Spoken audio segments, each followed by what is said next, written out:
Live from the slightly twisted deck bar, it's the Poojie Podcast with Justin Lemie. The Poojie Podcast is proudly sponsored by Cimarron Golf Club, located in Jacksonville, Florida, off County Road 210, just west of St. John's Parkway.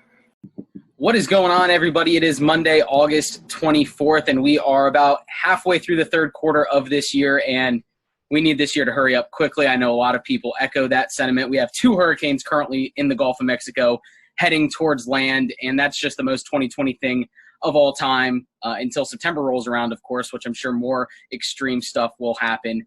We cross our fingers that there won't be anything wild, but that's what's expected. But anyways, talking about quarters, we're here to talk about football. A big weekend this past weekend, so stick around for Poojie Parlay. Presented by Shores Pub Mandarin. I'm going to update you on what happened this past weekend in the world of sports. 2 NASCAR races, 1 crazy golf tournament. But for right now, college football just released their AP Top 25 poll today. And again, banking off of what I said last week, it's just a nice feeling of hope, even though the season is hanging on by a thread. Who knows what's going to happen with this upcoming season? Right now, there's been 4 conferences that have opted out of this season, and 6 conferences that are holding strong to their sentiment that they will be playing.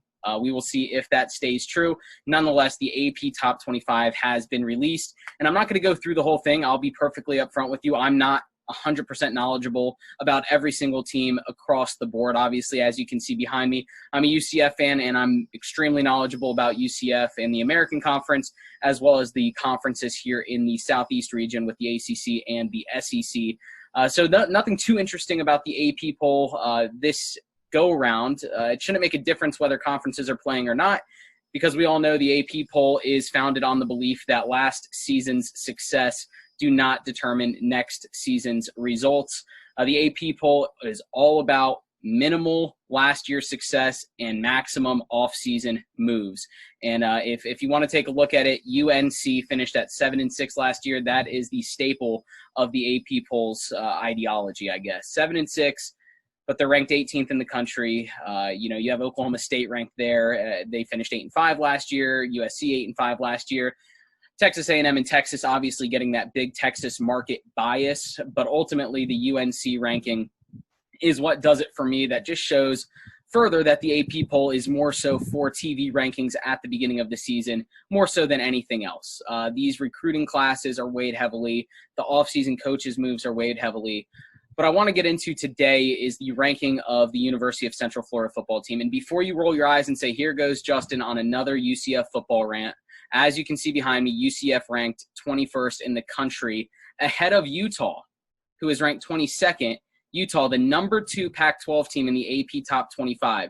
So for anyone out there that wants to say that the American has not garnered any sort of respect over the last 3 seasons, this poll behind me should prove otherwise. We got an ad coming in now, of course. Google Chromebook has to do their thing on my YouTube. But back to what I was talking about. We have UCF ranked ahead of Utah, Cincinnati ranked 1 spot ahead of UCF, and both those American Conference teams had 3 losses. The last time a group of 5 team was ranked in the preseason top 25 AP poll with 3 losses the previous season, never, 0 times. Now it's happened twice. And before you go and say, oh, well, Poojie, they ranked them based on the teams that are only playing this year, this isn't accurate. No.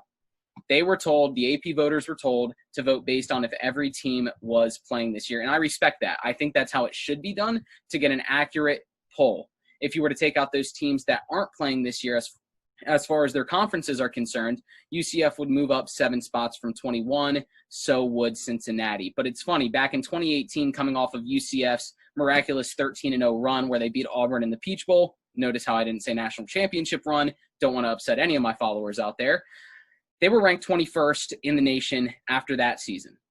So UCF goes from being undefeated, ranked 21st in the AP poll, to being ranked 21st in the AP poll after a 3-loss season.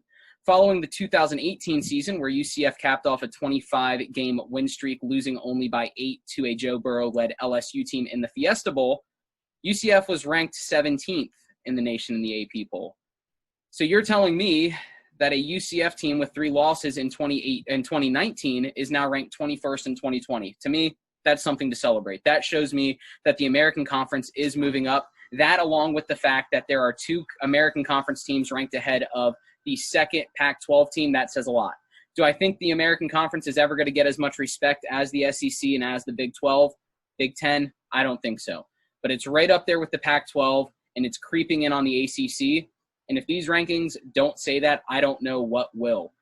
One of the UCF haters, a longtime UCF hater, Brett McMurphy, he's never typically voted UCF into the top 25, had UCF ranked in the top 25, among other voters that have done the same thing over the years. So to see UCF ranked in the top 25 with 3 losses, that's a win in my book to start off the year in a season where we might not have any games to win to begin with. This AP poll preseason top 25 is something for UCF fans to get excited about. So that's all I got to talk about. I'm off my soapbox. You may be saying, Justin, oh, you're wearing that UCF Funky Buddha shirt. You must be drinking over there. No, I'm purely stating facts. A lot of my friends know I don't enter debates that I know I can't win because I debate based on facts, not opinions. Opinion-based debates are cyclical. I only do facts, and those were straight facts. So stick around for this interview, catching up on some midseason baseball with Drew McDonald and Scott Kornberg, brought to you by Strings Sports Brewery. Enjoy the rest of this episode. Thanks. Yes, indeed. Thank you to Strings Sports Brewery for all their support. They always do a great job of helping me in the podcast, and also over there at the brewery there, North Jacks, downtown on Main Street. They do a great job there. So I'm excited for this podcast episode here. We are doing a baseball midseason update. I know we did a back to baseball episode a few weeks ago, and baseball is a quick moving sport when it comes to how many games get played. So we're already pretty much halfway through this shortened 60-game season. So I do have Drew McDonald and Scott Kornberg back here to join me. Drew and Scott, thanks for being here, guys. Thank you, Justin, for having us on. Of course. So I do want to get started just quickly. A very open-ended question. I guess, Drew, we'll start with you. What have been your thoughts so far this season? Just a shortened season. Have you seen any drop-off anywhere? What have your thoughts been? It's very stressful, Justin. I mean, it's a lot of COVID outbreaks. It's playing injured. As a Braves fan, I am happy for now. That's the key word for now. We've seen guys get injured like Steven Strasburg and others, but it's definitely a different year than others. You know, it's 60 games. It's a big sprint pace, so it's take with a grain of salt. But I think it's an experimental year. It's not traditional, but just baseball in the summer is good enough for me, I guess. Gotcha. And Scott, same question for you. Your thoughts so far on your team, just potentially the whole league as a whole. What's been going on? What are your thoughts? It's nice to watch baseball again, I'll tell you that. But I think from a quality perspective, maybe not as good as the normal season because we've seen a lot of injuries, and I think a lot of teams are really pitching needy. But I think I always try to look at things positively, and there's just so much good young talent in baseball right now, and we're really in a lucky age to be able to watch guys like Fernando Tatis and Mookie Betts, and this doesn't happen every decade. So to be able to not lose a year of watching those guys and Mike Trout and everyone else, we're really fortunate. And Scott, while I have you here, you just mentioned Tatis about a week ago, some controversy.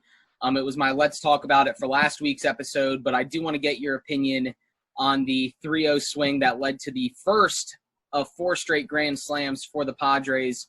What are your thoughts on the unwritten rules of baseball and Tatis swinging there on that 3-0 count? No problem with him swinging at all. I think the unwritten rules are a little bit outdated in my opinion. And Fernando Tatis, I don't get why you're asking people to stop playing if they're winning, because I think earlier in the week the Padres were losing by a similar margin and came all the way back to tie the game. Ended up losing, but he just plays the game with so much joy, and maybe instead of getting angry at him for hitting a home run, shouldn't the anger from the opposition be a pitcher for grooving a pitch right down the middle? I just don't see the problem with it at all. I think it's silly, and I think the great thing we've seen, and maybe Drew, you probably have seen the same thing in talking to people around the game, is that people have recognized that what Fernando Tatis did was nothing wrong at all.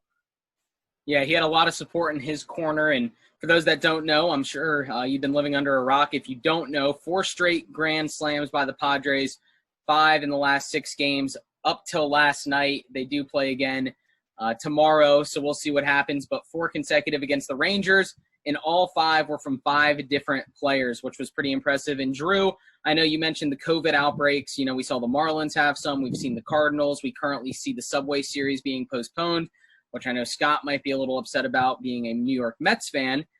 But Drew, in your stance, what do you thought so far about how the MLB's handled these COVID outbreaks and what it's done for this season? I think for different teams, they've had their own kind of case, I guess, mini crises. I know with the Braves, they'll had probably like 2 guys that they're in New York. And I think that Travis d'Arnaud, I think Tyler Flowers had symptoms. They had to send the backup catchers to New York. So I think in the bigger scale for like the Marlins, that was tough. I mean, from what I read, it seemed like they knew they had the cases and they chose to play the next day. So I think it's the choice to have the players vote on if they should play. I wish they're kind of governed that by the MLB board, in my opinion. Yeah, maybe a little bit more, like you said, governance from above. If you're going to attempt to play, you would think that the league itself needs to have more of an iron fist when it comes to these types of rulings, and not necessarily on a per-team basis. You can't put the rest of the league at risk. And at this point, if they weren't going to stop the league after the Marlins outbreak or the Cardinals outbreak, it doesn't seem likely that they stop the season at all, which I don't necessarily have a problem with, I don't think. I'd like to see the season get played. My Dodgers only have 8 losses so far, 30 games into it. So I'm liking where they sit right now, 4 games ahead of the Padres. But, Scott, for you, behind me, we do have the Marlins versus the Nationals. Marlins, one of the more surprising teams so far. But a few nights ago, Jacksonville Jumbo Shrimp, former pitcher Sixto Sanchez, made his debut for the Marlins. Did you get to see any of that game? What are your thoughts on Sixto and maybe what he brings to the Marlins and the future of the league as far as young pitchers? Well, he's a great addition for the Marlins because they've had just their entire pitching staff destroyed from their original COVID-19 outbreak. And not only is he a potential replacement for a game or 2, but he's a guy you could probably pencil in health pending for the rest of the season because he's just so talented. And I think his breaking ball and his changeup improved immensely from where it was in Jacksonville, and his fastball hit 100-plus miles per hour 11 times. And he's just a really, really talented guy, and one of 8 now former Jumbo Shrimp to make their Major League debut this year: Nick Neidert, Alex Vesia, Monte Harrison, Eddie Alvarez, George Guzman, Daniel Castano, Lewin Diaz. And it's a pretty solid listing right there. But I think by far Sixto Sanchez has the highest pedigree and absolutely the highest ceiling because he's a guy who could be an ace. And for the Marlins, they're fighting for a playoff spot. He's maybe a guy who can maybe push them into the back end of the playoffs. And you mentioned all those Jumbo Shrimp guys. I'm currently wearing the 2018 Miami Vice Night jersey. As you can see, great stuff we do on the promo side at the Jumbo Shrimp. Love this jersey a lot. And I know the Marlins were ranked as one of the top 5 farm systems heading into this season, which just says a lot about what Derek Jeter has been able to do in this quick turnaround over the last 2 seasons since he's really been involved. And, he brings a mentality to the game of hard work and great ethics. So I'm sure that the Marlins fans have to be happy. Obviously, they weren't a few years ago when they were cleaning house with Yelich being gone and, you had Stanton being gone and among others, but I think fans have to be happy now. A lot of those up-and-coming players from the Jumbo Shrimp we got to see here in Jacksonville. Drew, for you, I need to ask back to COVID for just briefly 1 second. Do you think the recent outbreaks in COVID tarnish this season at all, or will tarnish whoever becomes the ultimate World Series champion? Well, this is a year like no other. It's 60-game season, so it's kind of just like whatever happens, happens, So I don't think it tarnishes it, but it's kind of just like a unique, like asterisk, I guess, this season. It's 60 games. It's nothing to take too seriously. Yeah, I mean, you talk about asterisks. It's this whole season, this whole year has an asterisk by it. Like everyone's always going to remember 2020, whether it's baseball, hockey, basketball. Hockey finishing up at this time of year is just unbelievable. It would typically be getting started in the preseason, and even in the golf world, the Masters is going to be played in November, which typically played back in April. So the whole season, the whole year has asterisks by it. So I agree with what you're saying. It's a 60-game sprint, and whatever happens, happens. I think it'll be good to look back and say they found a way to get it done. They found a way to play baseball. Scott, for you, I know you're a Mets fan, so I don't want to ask you about teams that underperform. So for you, I want to ask you, what has a team that's overperformed so far this season been? Well, I think there's a long way to go still, even with the condensed season for the Mets, the Nationals, the Phillies, the Reds, Milwaukee, teams like that. But how about the Slam Diego Padres? I mean, they're in a huge winning streak right now, 7 in a row. They've got some of the most exciting players in baseball, and they're winning in ways that are sustainable. I know people always disparage the home run, but there's no defense for a home run. And Fernando Tatis is so good, but they've got a lot of really interesting pieces on that roster, both in their lineup and really in their pitching staff, like a Dinelson Lamet, who people didn't really know about coming into the year. And Zach Davies had a great start, 8 innings last week. So they got a little bit to work out in their bullpen with some pieces, but if there's a piece of your team that, you maybe don't want to have figured out right away, it's probably that. And the only problem with San Diego is they just play in the wrong division. The Dodgers are the best team in baseball, and it's really not close. They have the best run differential by more than or nearly double the next best team. But I got to go San Diego. It's just been so fun to watch. I find myself, picking them on MLB TV nearly every night because they've got so much young talent, and they play a really exciting style of baseball, and they're winning now. And that's a big surprise. I think people thought they were maybe still a year away. I just based on my bias of being a Dodgers fan, I'm going to have to just go with the Orioles as my surprise team right now, 14-14, 28 games in, and it didn't seem like they even won 14 games all of last season. So it's been fun to watch them get to the 14-win mark, and they're sitting at 500, technically almost halfway through this season, which not too many people can remember the last time that happened, probably Chris Davis back in 2014 or 15. When the Orioles were back to relevancy back then. And Drew, let's flip the script with you. What's been maybe the team that has underperformed the most, maybe the team that you're still wanting more out of? How about the classic first to worst? Washington Nationals, like behind you, Justin. I think that the injuries have kind of killed their mojo, but just they're supposed to be the top dogs in the division to compete with the Braves and the Phillies. But the Coyotes went down the pit to bottom of the NL East. So that's my pick for the bust this year. Yeah, it's, the Nationals one team, and I know I'm pretty sure Strasburg is out for the season is what I just heard recently, so that definitely does not help. They seem to lost their bats too, and that doesn't help in a league that is dominated by offense right now. So that's not good. And I look at a team like the Houston Astros. I know there was a lot of chatter about them heading into this season, and they got lucky not necessarily having to play in front of fans. We've seen certain teams and players take shots at them. Recently, Joe Kelly was one of them with the Dodgers a few weeks ago, kind of started a bigger movement against the Astros, but they're 15-13 right now, which a winning record you would expect from a team like the Astros, but you would also expect them to maybe be a little bit more above 500 than that. That's a team that I'm currently right now looking at saying, are they going to turn it on, or are they just going to linger around the 500 mark the rest of the season? But last question for both of you, Scott. We'll go back to you. What's your prediction right now for the World Series, the NL, AL? What's your prediction? And I think this is such an interesting question, Justin, because I read this morning that I think there's only 4 teams that are more than 3 or 4 games outside a playoff spot right now. So conceivably, there's 26 teams right now that say, hey, we've got a chance at the midway point of the season. But I mean, prediction that you got to go with the strongest team. That's the Dodgers by far, at least in my opinion. They don't just beat you. They just normally annihilate teams. And they have the best record in baseball by far. They have the best run differential by far. They've got the best outfield in baseball. They've got some guys who are MVP Cy Young candidates who really haven't even gotten it going yet, like Cody Bellinger and Walker Buehler. I got to go with the Dodgers as my pick to win it all. And to make it a little tougher on you, I know you're taking the Dodgers. Who do you have them beating in the NLCS? Ooh, in the NLCS. Let's go with the San Diego Padres. Dodgers, Padres. No one's going to want to play San Diego, and I think I got a good feeling that they can make it that far. I had a feeling you were going to say that, and that scares me because I've seen all too often the Dodgers lose in the playoffs because of the long ball, and I could see that happening again against the Padres with that lineup that they have. Drew, let's go over to you. on the AL side of it. What do you think from the AL side? And then even if you want to give your shameless Braves plug on the NL side, I'll be happy to let you do that too.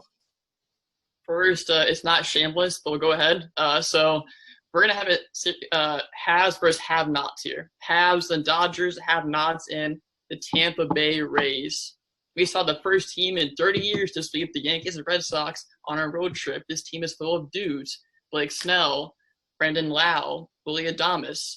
I think that this small potatoes team, the Rays against the Dodgers, would be a nice little battle for the title. And my shameless Braves plug here is that they'll probably get to the NLCS. They are terrible in the playoffs, so I'm enjoying it while it lasts right now. Hey, that's not too shameless. I could see that happening. The Braves are a good enough team to where I could see them getting to the NLCS too. And it seems like for some reason the Dodgers always end up playing the Braves in the playoffs. I don't know. That might just be me, but that always seems to happen. But thanks for being here, guys. I really appreciate it. I'm excited to get to the second half of the baseball season. It's kind of a unique situation to where typically 30 games in, I still wouldn't necessarily be watching too closely, but now I am. And it's going to be exciting to see what happens moving forward with more COVID outbreaks, potentially different injuries that come up due to lack of preparation maybe, and just going to see what happens if some of these hot teams can stay hot or if someone can somehow turn it on and make their way into the playoffs. Like Scott said, a lot of teams still alive. So again, guys, thanks for being here. We'll have to keep in touch. Thank you, Justin. Appreciate it. Alrighty, again, thank you to Strings Sports Brewery for bringing you that interview. They do a great job up there. May have to check them out this coming Thursday for $5 Burger Day and watch some of this NBA action, watch some of the NHL action after work. Who knows? Might have to find my way over there. But it's time for Poojie Parlay presented by Shores Pub Mandarin. Didn't have the hottest weekend this past weekend when it came to golf. The script was flipped when it came to NASCAR. Had a pretty solid weekend in the world of NASCAR, but we'll kick it off with golf. Dustin Johnson winning the Northern Trust Open up at TPC Boston, a venue that he has made the cut 9 out of 9 times, 4 top 10s in his history there. And it was just a matter of time before he won the tournament. And he did it at the right time in the middle of the FedEx Cup playoffs, shot 30 under par for the tournament. For those doing math at home, that's over -7 per day for the tournament. So very impressive run. I think it was the second lowest 4-day tournament on record PGA Tour history. I know Justin Thomas also had a 27 under tournament back a few years ago, but Dustin Johnson blew that out of the water. Not even close after day 2, 5 strokes leading going into Sunday's round. He just pulled away and dominated. So we'll see if he can keep it up. This is the same Dustin Johnson that no more than a month ago we saw him withdraw after shooting 12 over par in one tournament and an 80 on another tournament and a 4-putt at Memorial. So we've seen ups and downs from him, but that's the game of golf. Anyone that plays golf understands what that means. You have your good days and your bad days, and he had a miraculous day 4 days in a row. So congrats to him. Our picks did not hit. I had Doc Redman in the top 20, did not hit, did not make the cut. Paul Casey to win and Patrick Reed to win. Both of them made the cut, but it was a light slate for me in the world of golf. Looking forward to the upcoming tournament this weekend, the top 70 in the FedEx Cup. Those picks will be coming out on Wednesday, so be looking out for that. In the world of NASCAR, 2 races this past weekend at the Monster Mile in Dover. Interesting, Martin Truex breaks his streak of finishing in 3rd and finishes in 2nd on both days. Cashed in there for the top 3s for Martin Truex, got him at even money to finish top 3. That was nice of the sportsbook to give me that. Almost guarantee him to place in the top 3 at Dover. We had Kevin Harvick win on Sunday, which was nice. I still owe my buddy Floppy Tom a Busch shotgun, so he'll be getting that here soon. And then on Saturday, Denny Hamlin came from behind and passed Martin Truex Jr. with a few laps left to win. And Kyle Busch continues his awful, awful season. Very sad to see what's been going on with him. It seems like ever since I started supporting Busch Beer, Kyle Busch cannot seem to get his act together. So maybe I have something to do with this. In the world of NHL hockey, round 1 finished up this past weekend. We are on to round 2. First game of round 2 begins tonight with the Flyers and the Islanders. We saw the Golden Knights blank the Canucks 5-0 last night. Bruins 3-2 over the Lightning, and the other game, Dallas beat the don't tell me Avalanche. Avalanche were the hot team going into it. Dallas beat the Avalanche. We'll see if Avalanche can bounce back there. Who knows? But we do have NBA going on as well. The Eastern Conference is almost tied up. All we need is for Miami to win one more, and they will sweep that series and against the Pacers. And then Milwaukee is one win away from winning in Game 5 against the Magic. But on the West Coast or Western Conference in the NBA bracket, a little bit tighter. The Houston OKC is currently 2-1 in favor of Houston, as well as Dallas, Los Angeles Clippers currently sitting at 2-2 in that series. The other series aren't as close, but never count the Trailblazers out. Damian Lillard can kick it into another gear. Maybe too much firepower on the Lakers to overcome, though. I'm excited to get the NBA panel back here for next Monday to kind of go into round 2 of the NBA playoffs and recap round 1.